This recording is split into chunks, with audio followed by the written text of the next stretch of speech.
Welcome to today's webinar. Thank you for joining us. We'll give everyone just a minute to get into the Zoom.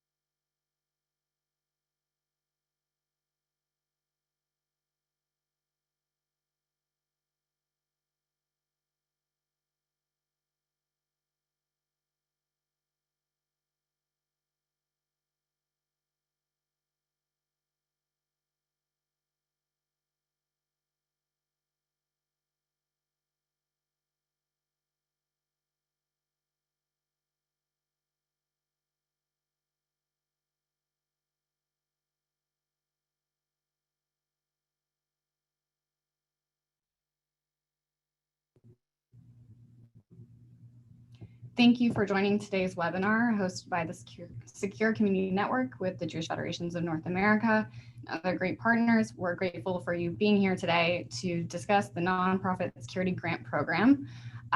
Few notes before we get into today's agenda. This is being recorded and will be made available, as well as all associated resources, to all registrants and attendees following the conclusion of the webinar.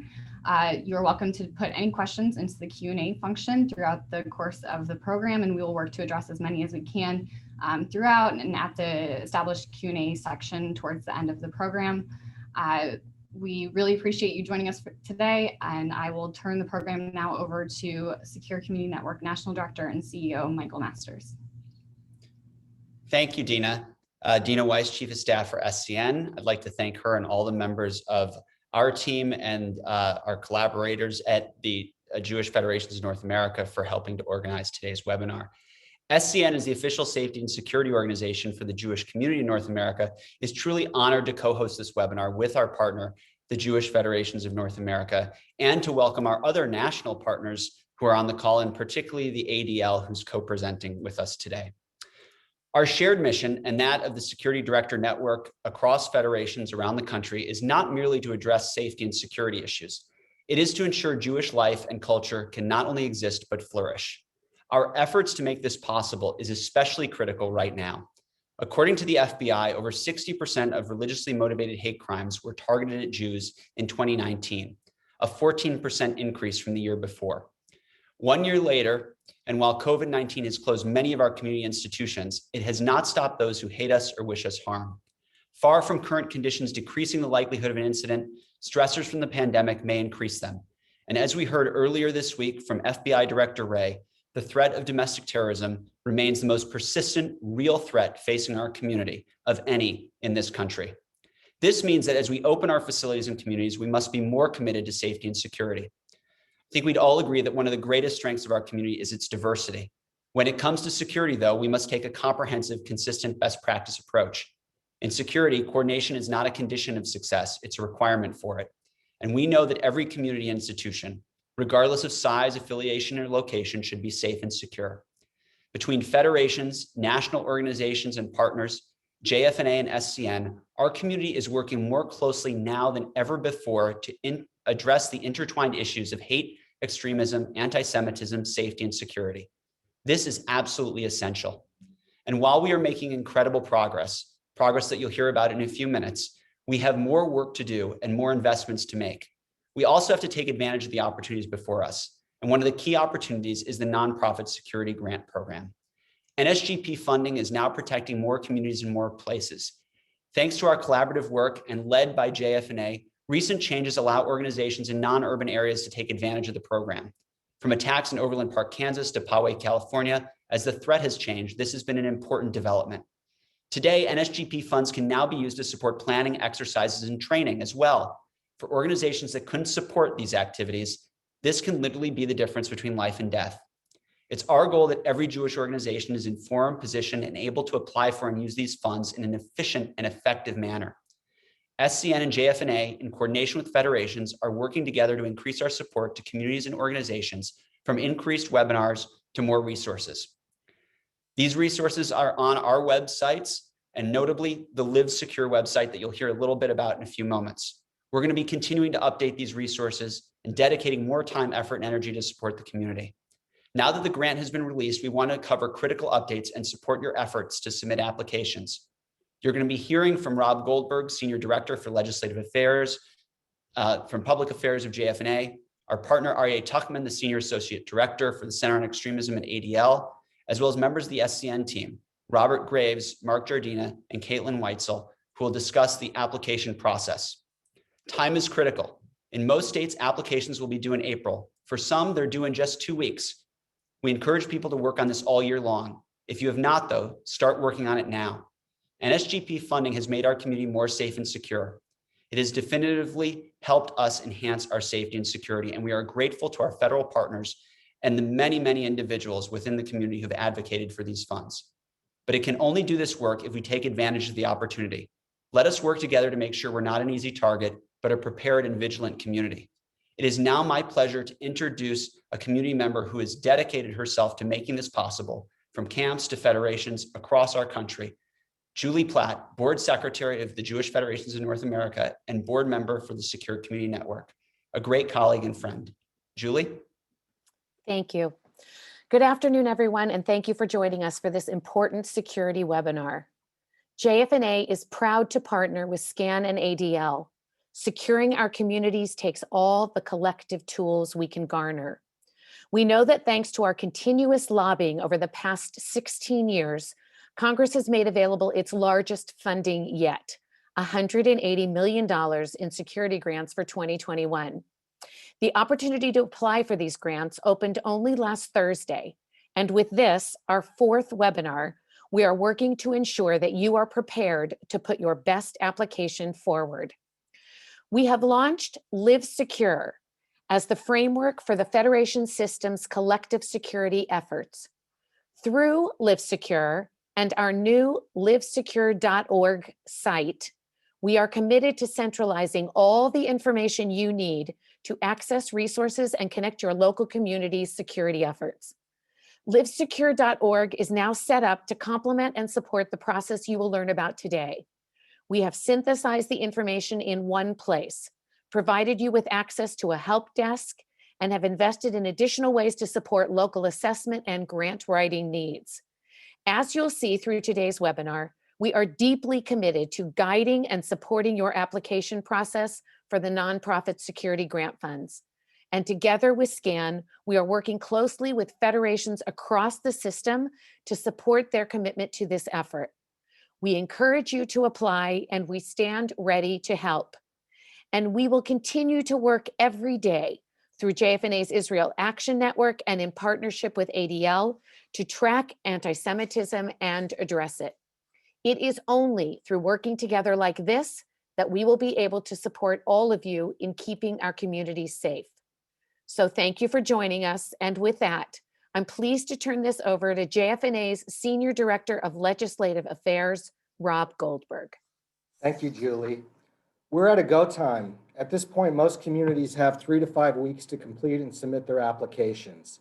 JFNA and SCAN have provided lots of guidance and materials for your use, and our help desks will remain open until the last applications are due.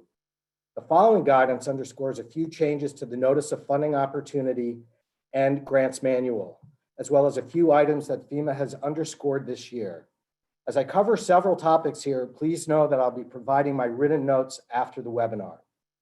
To begin with program priorities. FEMA stated priorities of the program are important to remember as you develop your proposal. There are 3 stated priorities this year in the guidance worth noting. First, the NSGP seeks to integrate the preparedness activities of nonprofit organizations with broader state and local preparedness efforts. This goal is addressed in the project management section of the IJ, which may be touched upon later in this presentation. Second, for FY 2021, the area that still attracts the most attention is enhancing the protection of soft targets. In other words, physical security enhancements remain the priority of this program. Third, the sub-applicants need to demonstrate through the application that the organization is at high risk of a terrorist attack. This should be the common narrative thread throughout the entire application. Award caps. This year, sub-applicants with one location may apply for up to $150,000 for their physical address. This is a $50,000 increase over last year. Also new this year, sub-applicants with multiple locations may apply for up to $150,000 per physical location for up to 3 locations for a maximum award of $450,000. If a sub-applicant applies for multiple locations, they will be required to submit a complete investment justification for each location and a separate risk assessment for each location as well. Please note, particularly for the NSGP state program, the SAA may still determine an award cap for individual subawards that are below FEMA's listed amounts in their discretion. Allowable costs, equipment.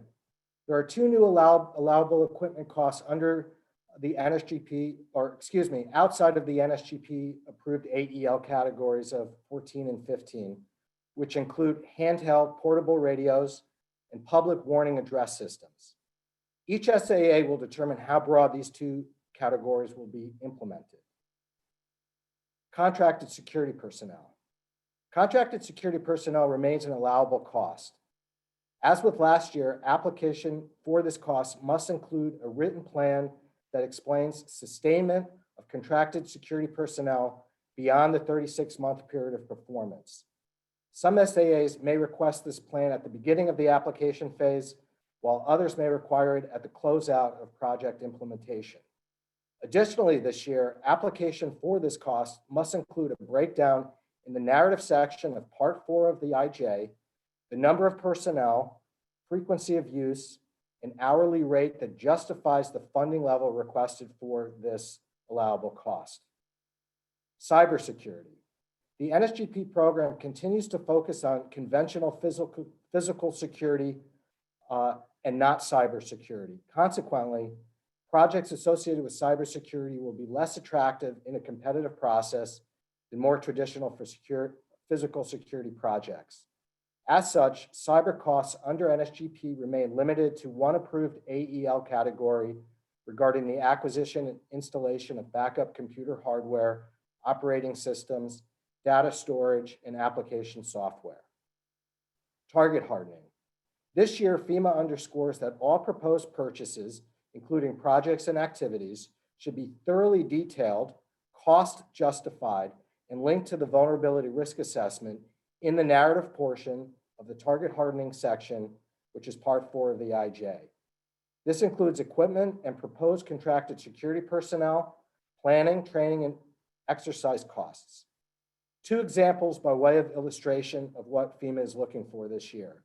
Regarding fencing, 250 feet of 8-foot chain length fencing topped with 1 foot of barbed wire to address vulnerability to breaching along the west side of the facility equates to 250 feet at $208 per foot, totaling $50,000. Cameras, 8 exterior cameras, 3 located on lighting poles in the parking lot, 1 adjacent to the main entrance to the facility, and 1 on each corner of the building to address inability to monitor the exterior of our facility and identify suspicious activity. Equates to 8 cameras at $625 per camera, totaling $5,000. Additionally, Part 4 includes a section where sub-applicants must also list all physical security equipment that is proposed for purchase in the narrative portion. This includes the correct AEL number, the title of all proposed equipment purchases, the vulnerability in Section 3 it addresses, and the total amount requested per item.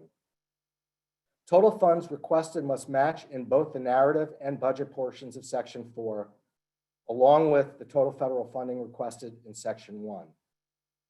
Unallowable costs. Generally speaking, pre-award costs are not eligible for reimbursement under the NSGP program. This year, FEMA also makes clear that unallowable costs include license plate reader systems and facial recognition software. FEMA deems that there are ready alternatives to nonprofits to access control, and for reasons that I'll convey in my written remarks, but not for this part of the program, there are serious considerations of why these items are now specifically off the list.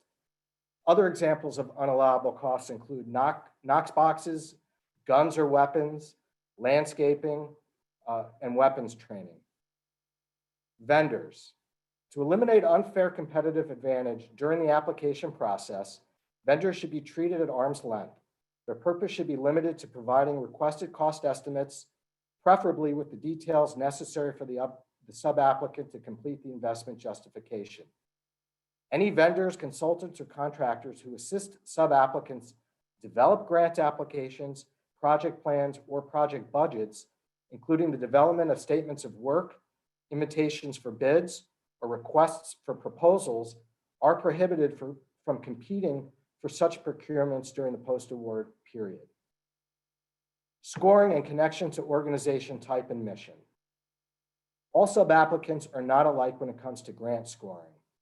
In part 1 of the application, sub-applicants are required to self-identify with one of 4 categories in the investment justification as part of the application process, including ideology-based, spiritual, religious organizations, educational organizations, medical organizations, and all others. They are also required to submit a mission statement, which is used to validate information in the IJ, such as the sub-applicant's self-identified organizational type. Specifically, the mission statement should be on official letterhead, should provide the who, what, and why of the organization, and should state the intent and purpose of the organization and any mission implementing policies or practices that may elevate its risk.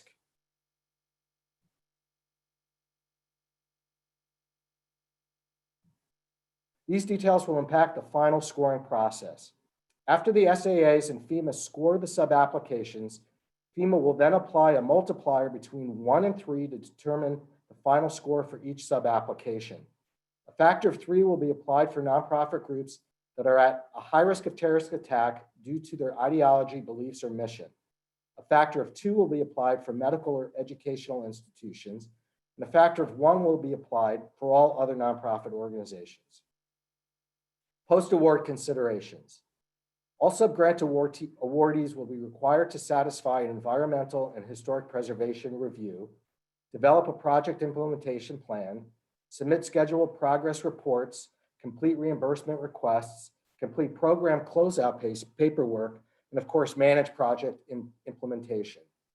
This year, Jfna is working with FEMA on developing a post-award webinar that will cover key grant administration requirements, which we would conduct sometime in early fall after awards are announced.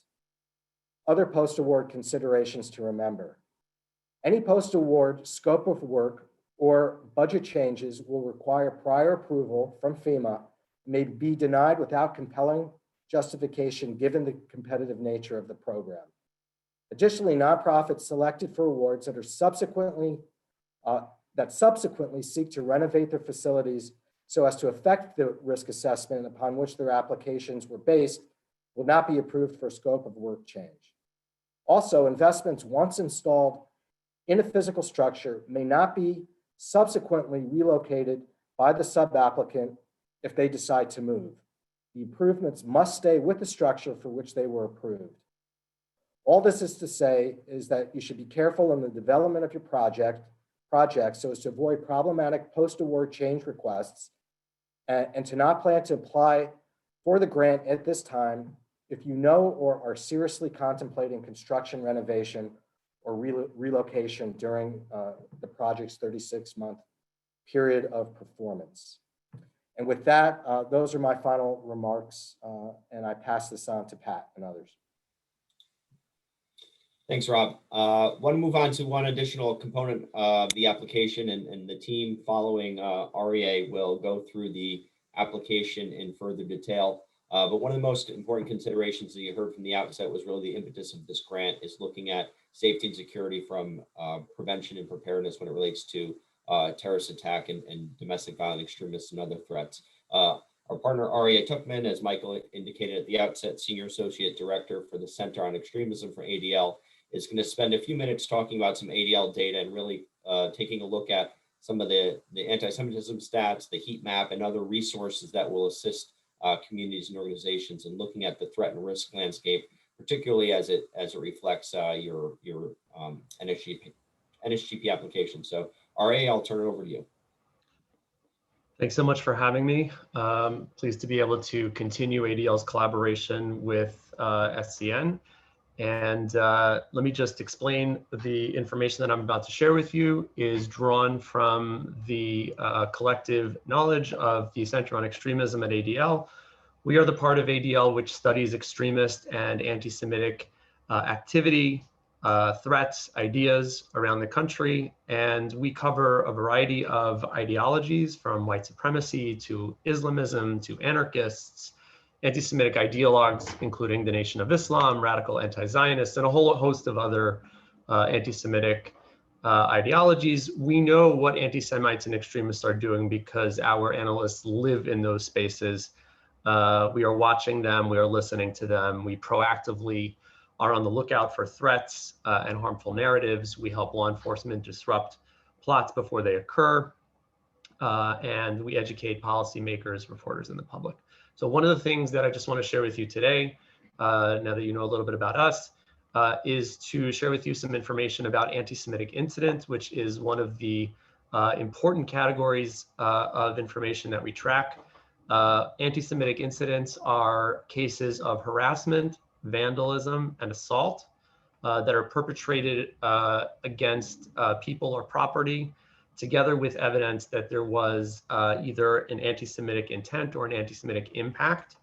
And that's something that we can discuss at another time to get into some of the methodological issues pertaining to the audit.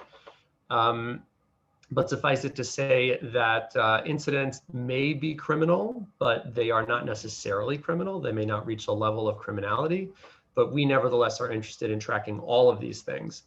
And we learn of incidents through the media, through direct observation of extremist conversations as part of our intelligence gathering, through law enforcement partnerships. There are many police jurisdictions who directly share information with us. And of course, with our most important partners, which are the individual constituents who make up the Jewish communities in our country, as well as our Jewish communal partners, as in everyone on this call. And so we release our annual audit shortly after the first quarter of each year for the previous year. You should also know that we release monthly updates to our anti-Semitic incident numbers via our heat map, which I will show you at the end of this presentation. And so just in a few minutes, I'd like to show you some comparison data from 2019 versus what we have so far in 2020. And I should say that we are currently processing through a final surge of anti-Semitic incident reports that have come in. We're still working through about 600 of them. And thank you for putting that slide up. And so bear in mind that these preliminary numbers are more recent than what we have on the heat map, but they are not including that final bunch of 600 incidents or so that we're processing right now. So, so let's see, 1 second. Yeah. So the total number that we have for this year so far, by which I mean 2020, is 1,550 cases of anti-Semitic incidents. As I said, we're processing another 600 or so. And as a result, we're projecting that our final numbers for 2020 are probably going to be around the same as they were last year, perhaps a bit less, perhaps a bit more. This is a historically high number. Last year, meaning for 2019, we had over 2,100 anti-Semitic incidents. That was the highest number of anti-Semitic incidents ever since the ADL started tracking these things in 1979, historically high. Previous 2 years, 2017, 2018, also historically high. So I think that environment should really inform the the application process, the grant applications that you're making. We are in a historically high period for anti-Semitic incidents. Preliminary breakdown of the incidents that you see on the screen. Don't have to walk through every little one. Harassment is slightly lower right now than it was in 2019. But again, because we're processing a final batch of several hundred incidents, we expect that number to hit or possibly surpass last year. Vandalism this year, meaning in 2020, is significantly lower than it was in 2019. Not sure whether that number will actually approach the 2019 number. The great news is that assaults against Jewish people or people who appear to be Jewish are significantly down in 2020 over 2019.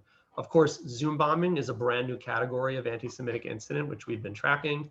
155 cases of Zoom bombing have hit the Jewish community. Most of them, as probably a little bit less than half of them, as we're going to see, did not take place in Jewish institutions, but rather included anti-Semitic elements in non-Jewish related Zooms, webinars. And finally, extremist-related incidents are actually up in 2020 as opposed to 2019. I just want to focus in finally on the second slide, if you could switch it over, which is specifically focusing in on Jewish institutions, which I think are particularly relevant, obviously, for this conversation.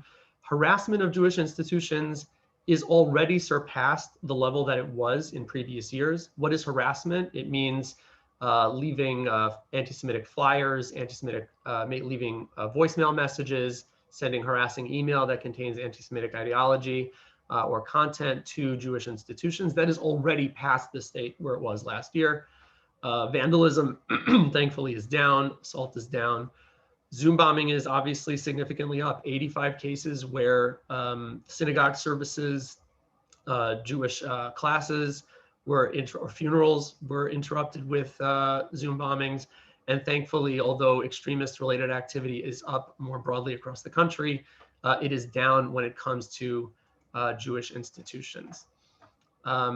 In order to get closer information about the more detailed information about the specific nature of the incidents that have taken place in your community, you can go to ADL's heat map, where we release our numbers every month approximately. I'm going to just very briefly show you what that looks like. Here you can see, you can go to Google and just search for ADL heat map. You will get this page, and you can focus in on anti-Semitic incidents. Here you can select the year, and then it will focus you in on specific locations where those incidents may occur. You can search for individual cities or states. And then, of course, we give full transparency into the incidents below. You can actually download the data set and the corresponding information from that page. Just to conclude,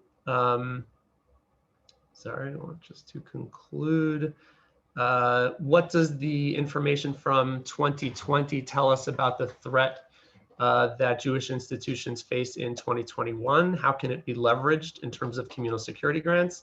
So I think what we've seen here is that although the categories of incidents may be shifting, possibly in response to the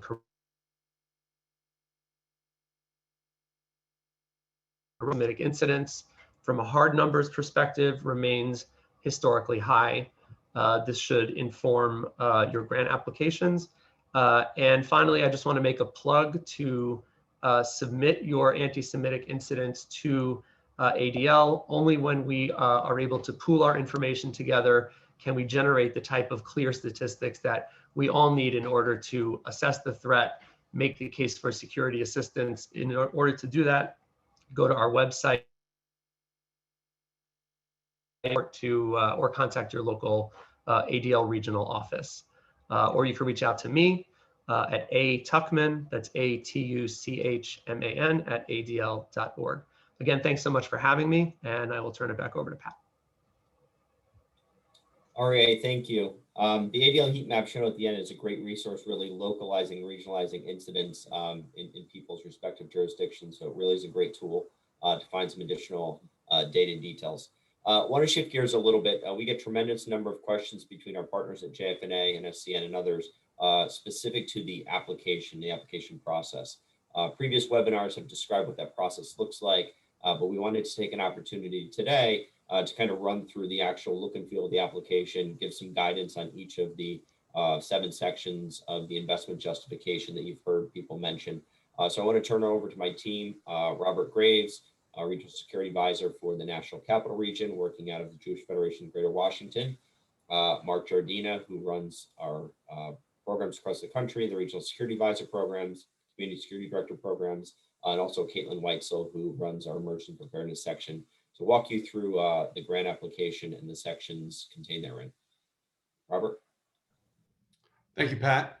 Robert Graves, SCN National Capital Region Regional Security Advisor. First, I want to take you through the investment justification.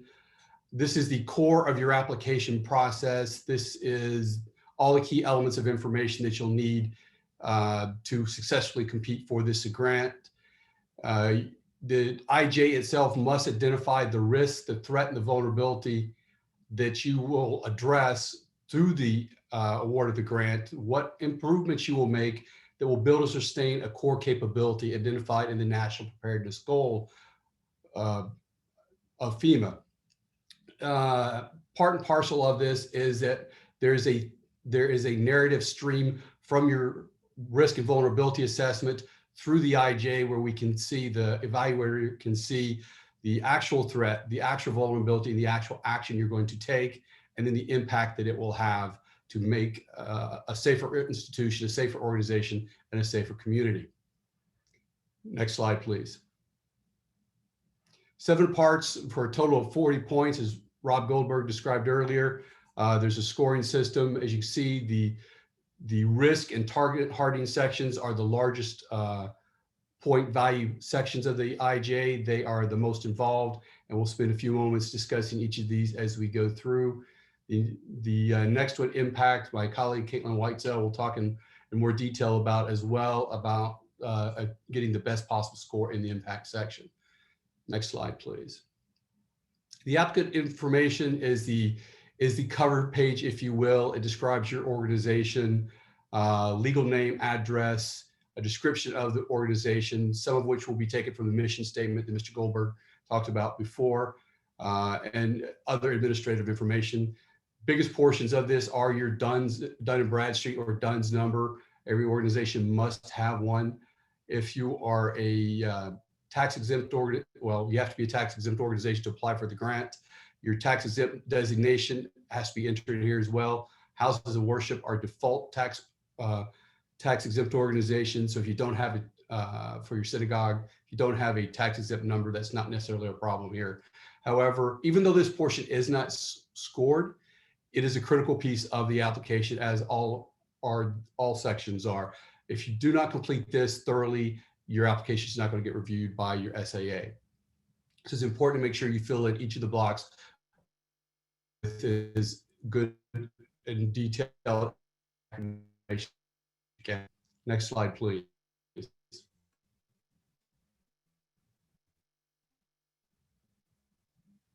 The symbolic value of your organization. The symbolic value of your organization is very critical here. How it stands out in the community, how it represents your community and its role in the larger community as well. Is it very obvious as a Jewish organization? Is it very apparent? Is it the only Jewish organization in your area, in your county, or for some miles? Does it fulfill a significant role in the Jewish community? There may be multiple organizations, but it's a leading organization of some type or another. So what is the symbolic value of your organization within the community? The next block is your role in responding to or recovering from terrorist attacks, not just for your institution, but for your community at large.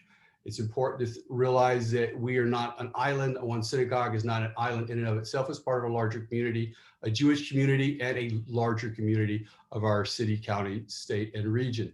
So describe not only your role in responding to an incident for your organization, but for the larger community. For example, many of our synagogues can serve as temporary shelter and feeding sites if there is an incident somewhere else in the community. So describe that, describe in much detail as you can those kinds of resources you bring to the larger community. Numbers are good here if you have them. Next slide, please. The risk section derives from your security assessment or risk and vulnerability assessment that is part of the package that will go forward with the IJ when you submit your application. It should have been prepared already for you by a security professional or in collaboration with the security professional. It will describe the actual threats in your community to your organization, the vulnerabilities that may be exploited by those threats, and the outcome, the consequences of that exploitation. Next slide, please. As we discuss the threat, we want to think about the who that will carry out those acts of terrorism. As Mr. Tuckman described, there's a lot of good information from the ADL. You can also derive information from your local police departments, sheriff's offices, and other public safety agencies. But think locally. Start with your organization first. If there's a history of incidents targeting your specific facility, your organization, start with describing those. Then work your way out from there to describing things that may happen in the nearby area, in your county, on your street, in your neighborhood, your state, or your region, working out from your organization. Let's lead with those incidents that are most close to our organizations. Don't forget about including financially motivated or opportunistic crime, because they may also represent a threat of terrorism, may demonstrate the vulnerability, if you will. So again, list those items as well. We want to probably keep our description, this threat, to the last 24 to 36 months of reporting. We want it fresh and current. There may be historical events, however, that are much further back, but still have a great impact and represent something of the threat to your organization. Don't hesitate to include those as well. But generally speaking, 24 to 36 months of incident reporting is a good mark. Next slide, please. The vulnerability, as we said, is the how. How will that threat actor take advantage of your organization? What is their opportunity to attack, to disrupt or destroy or incapacitate your organization, your facility? It should be very explicitly tied again back to something identified in your security risk assessment, the risk and vulnerability assessment that's part of this package. That vulnerability, you may just pull right over from that report, those observations, right into this section here. You're going to want to list all the findings from that risk and vulnerability report that you want to accomplish with the funding from this grant. Not everything in that report is something that you may want to accomplish with this grant. It may not be something that this grant can support, but you want those that you can accomplish or feel you can accomplish within a 36-month period of receiving the approval of funding under this grant. You want to try to pull those over. It may be one item, it may be five, but keep it focused on what is out of that report, that security risk assessment, and what you can accomplish under the terms of the NOFO itself. If there's an item you want to address and it's not listed in your security assessment, don't put it here. That's going to work against you in the scoring process. Keep that narrative stream, as I said, straight from the risk assessment into your report here, describing first the vulnerability, the threats, now the vulnerabilities. Next slide. The consequences are the first place we look at impact. If the threat actor is able to exploit a vulnerability, what is the effect on your organization? Is where the who and the how come together. Definitely the loss of life or the damage to property are tragic and severe, but we want to take our descriptions past those things. Think about the long-term effects of those impacts. Consider second and third order effects. If our synagogue is no longer able to operate, what else does not happen? What service do we not provide to our community beyond the obvious? For example, if our synagogue operates an early childhood center, we may offer a hot breakfast program to some of the children participating at the early childhood center. If the synagogue is closed because of a security incident, the early childhood center is closed, those children perhaps go without a hot breakfast. Describe those kinds of stream of events that go downrange that will be lasting effects from a security incident at your facility. Always consider the severe outcomes, but be sure they're plausible outcomes. Not everything that is possible to happen could happen, but make sure we think about those in those terms. Some examples, cultural artifacts may be lost. There may be an undue financial hardship on employees of our organization. Loss of our facilities may have some impact on the community. A JCC may be the only gym in a county or in a town or within some distance. All those facilities, all those resources that go to the broader community as well, discuss those impacts, those consequences. And again, just as we mentioned before, in background and your ability to respond to terrorist incidents, we talked about how your organization supports the larger community. Again, how if you are not able to fulfill those functions for your larger community, what is the impact on the larger community of a security incident at your facility? Next slide, please. Target hardening. This is where we address the actual actions we're going to take to remediate, to mitigate, to manage those vulnerabilities identified in our security risk assessment. We want to take those recommendations from that assessment and we're going to pull them over here. We want to be as specific as possible and we want to be straightforward in our description of them. Like Mr. Goldberg said, we need a perimeter fence, so we need to describe we want so many linear feet of fencing of this type. It's going to cost us X amount of money to do that. And you want to describe that very crisply and in that kind of detail. Show your math, as they tell us in school, right? Show your work so people can see, so the evaluator can see what it is you actually need and how that tracks back to the vulnerability and to the threats. Priority, again, physical security measures. You'll want to make sure we're focused on those first. Anything, as we said, anything that's not listed in your security risk assessment, not a recommendation there, you're not going to want to bring it over here. You want to tie your actions here back to the recommendations in your physical security assessment prepared by a security professional. Next slide, please. The lower part of that section is where we enter the authorized equipment list numbers. Sections 14 and 15 of the AEL, a drop-down resource on the FEMA website will list the categories of items that are authorized for expense under the NSGP. We'll list the actual number. There's a description within the drop-down chart. They'll explain the kinds of things that are covered. In the examples here, we see 14SW-01-wall. That's our AEL number for fence with emergency gates. So our action, we're going to replace fencing with emergency exit gates, and we're going to identify the vulnerability that we're addressing with that and the total funding request. This is a recap of some of the items up above in your narrative piece, but it's in a chart for the evaluators to total everything up and to assess directly that way. The physical security items are in the AEL. There are some items that are authorized that aren't listed in the AEL. Things like your contracted security personnel. You'll still enter those items in this table. There will just be no AEL number. Next slide, please. So the milestones is your project management plan. Think about all the steps you must go through to implement the actual the action that you want to fund through the NSGP. You want to put in a fence, you're going to have surveying. You may have to have undergrowth cleared. You may have to have then the holes dug and the fencing laid out. Whatever the steps are that go into that, you'll want to list each of those necessary steps in the milestones here and set a realistic date from when it starts.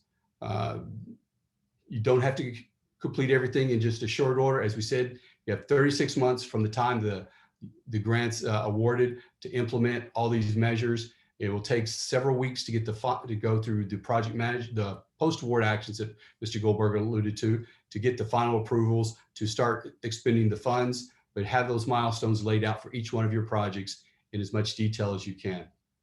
Next slide, please. Detailing who will manage the project and their qualifications. Again, for each person that's going to have the role in there, the project manager, the executive director of the organization, or a manager or a facilities manager within the organization, whomever that is, describe their level of expertise or experience in managing work of this type. So facilities manager has been running your facility for 20 years. Describe the kinds of things that person has done over those 20 years. Physical improvements, management of the facility. Give some detail in there. Every point counts as we go through the form here. Don't lose points even on a small section like describing your project management team. Next slide, please.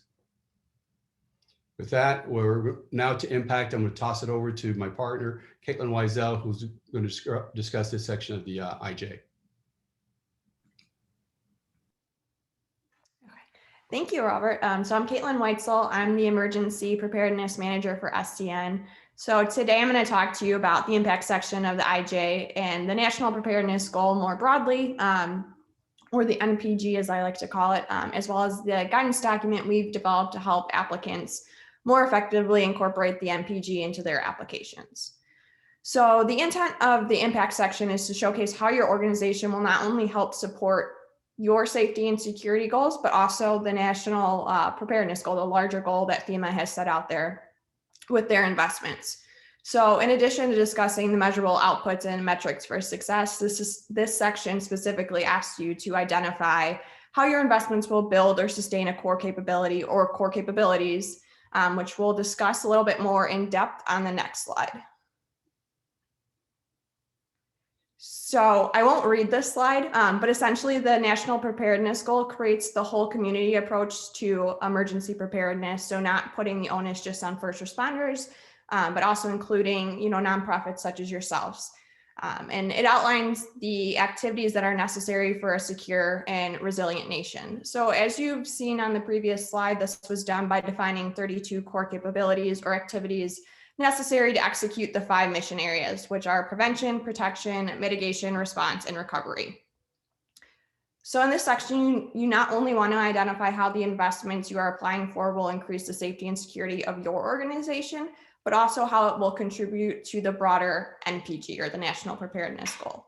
In order to do this, you need to provide short statements that illustrate the relationship between your investments and the NPG core capabilities, but also identify the return on investment of those items. And if you can quantify that, that's even better. So for example, you could state that by installing security film, it will reduce the vulnerability of your facility by delaying an intruder by 20 minutes. This directly correlates to the protection mission area and the physical protective measures core capability. So within that statement, you've quantified it and you've related it back to the NPG, but also showed how it will support your organization's safety and security goals. So at this point, you might be asking why this is necessary. So I hope the next slide will help illustrate that. So both the NPG and the NSGP have a shared goal of increasing the safety and security of nonprofit organizations that are at a high risk of a terrorist attack, and that they have a symbiotic relationship to each other. So the NPG through core capabilities tells us how to do it, whereas the NSGP provides the funding for those activities and necessary. So they help us achieve those core capabilities.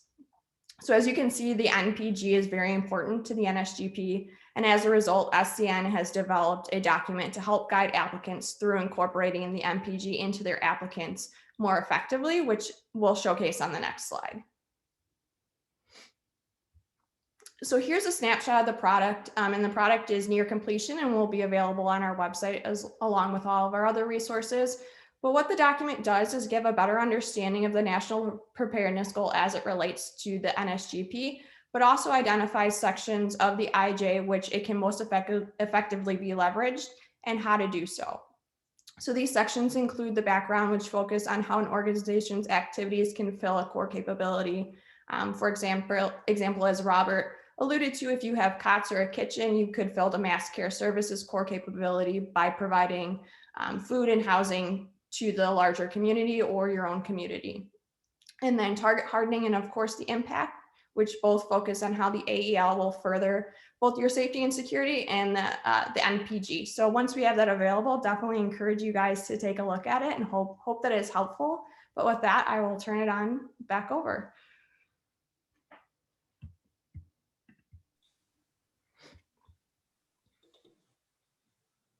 Thanks, Caitlin. As we wrap up the kind of presentation section, we're going to move to Q&A in just a moment. So I'll ask all the presenters and panelists that will be part of that to open up their videos. Dina Weiss, our Chief of Staff, will be back momentarily, and she's going to moderate the Q&A. I just want to say at the outset, we are working to answer questions that have been submitted in the Q&A below. We're doing that throughout. We will continue to do that. Dina will facilitate a moderated Q&A now and try to group some of those common requests and have the team answer those. If we run out of time, we will, as we have in the past, issue a FAQ document with the remaining questions we're unable to answer today, and that will accompany the recorded webinar information that goes out to all participants today. So we will get through to everyone, if not on this call, on a FAQ document. So Dina, I will turn it over to you. Thanks, Pat. I want to thank all of our presenters and guests who joined us today for this webinar and all the information they provided, which again, we will make available to all registrants and participants following the conclusion of the webinar. So we received several questions throughout. As Pat referenced, we worked to answer as many as we could in the Q&A, but also wanted to ask a few of our panelists here now. So to start, lots of questions, knowing that the notice of funding opportunity was released last week on Thursday. Questions regarding how an interested applicant can access that information for their respective area, where they go, how to find it, how to download the application information. Perhaps Rob, you can speak to that. Sure. So there's an SAA or State Administrative Agency point of contact link, which we will circulate at least when we put out these materials, if not sooner. And on that link, it lists alphabetically by state the point of contact for the State Administrative Agency, phone number and email address, and also a link to their webpage. Even though the application or the NOFO was announced last week, the states are rolling them out over the next several days. I get notices every day that 2 or 3 more states have posted their material. It's incumbent upon the applicant to get in touch with their SAA or their website. And usually once they post on the website, it includes very detailed information on how they want the application process to run. It'll include the specific deadlines that sub-applicants, which are the nonprofits, are to submit to their states, and states can set different deadlines. As we mentioned, some are due in 2 weeks. Some actually were due before the NOFO came out. We won't go there. And some are due, 3, 4, 5 weeks from now. It just depends on the state. Thank you, Robin. An important note you just made about the definition of a sub-applicant. Can you just go over that one more time and explain where specifically applicants should be submitting, if they should be going to the grants.gov or going to any of those national sites? Do not go to any national sites. If you're on .gov or on FEMA's website, then you are not following instructions. So let me just quickly say, nonprofits are the sub-applicants. The SAAs are the applicants. The SAAs will collect all sub-applicants' investment justifications and supportive materials.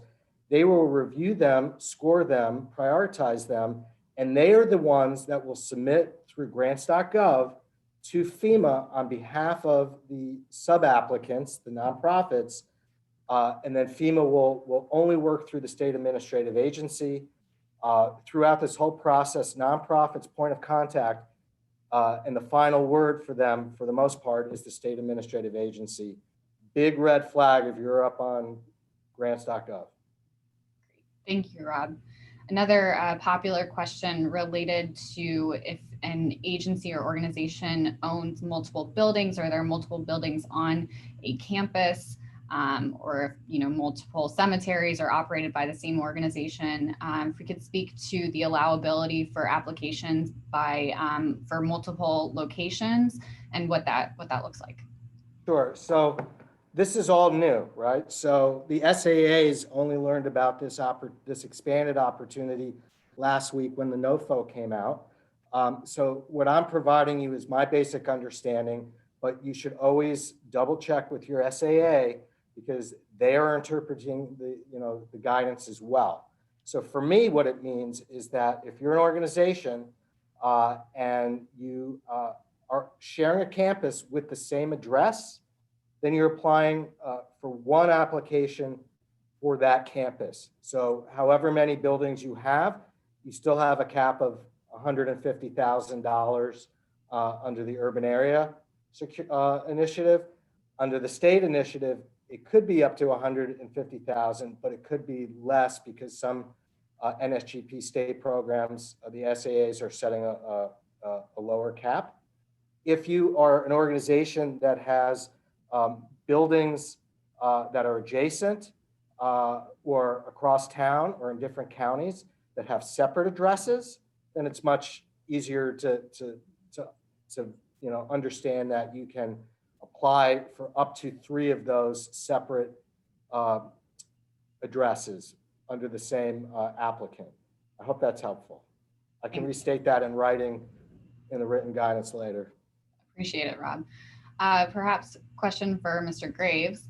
Got a couple requests related to if someone's trying to get a last minute assessment, or if they believe that there's something they should be applying for in their IJ that is not currently included in their assessment, if they should have that updated. Can you talk a little bit about how someone might be able to access an assessment that they could use to apply and update if necessary?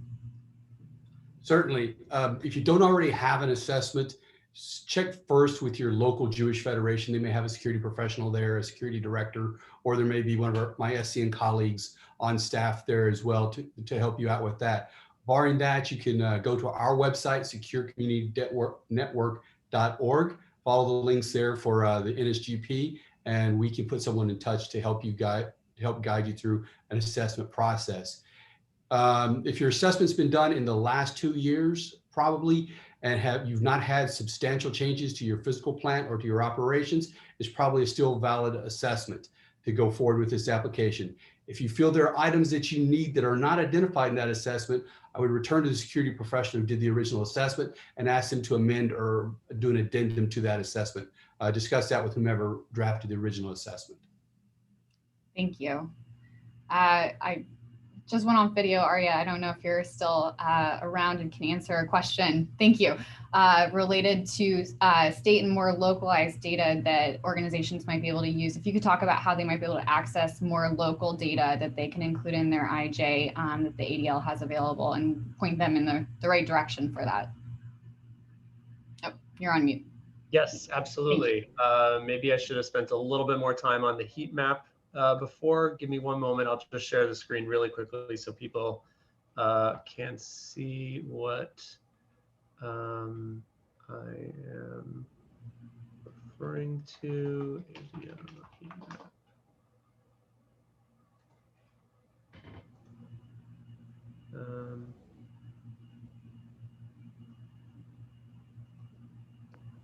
While Ari's looking, I just want to mention that Jfna I put together a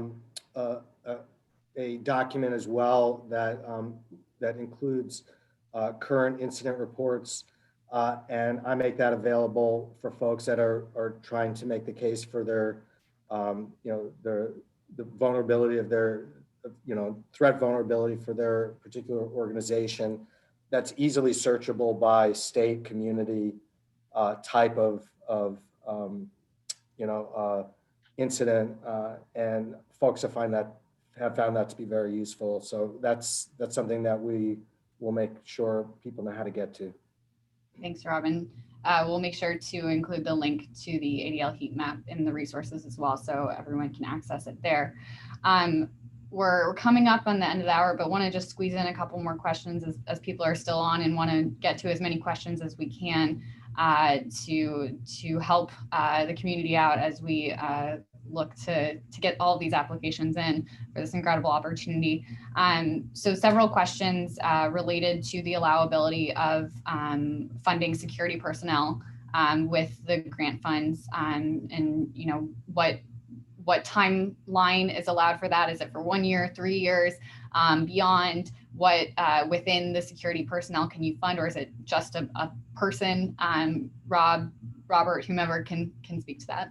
Sure, I saw a couple questions, so I'll try to combine them. First question is, an applicant can apply up to 50% of their funding request for contracted security personnel.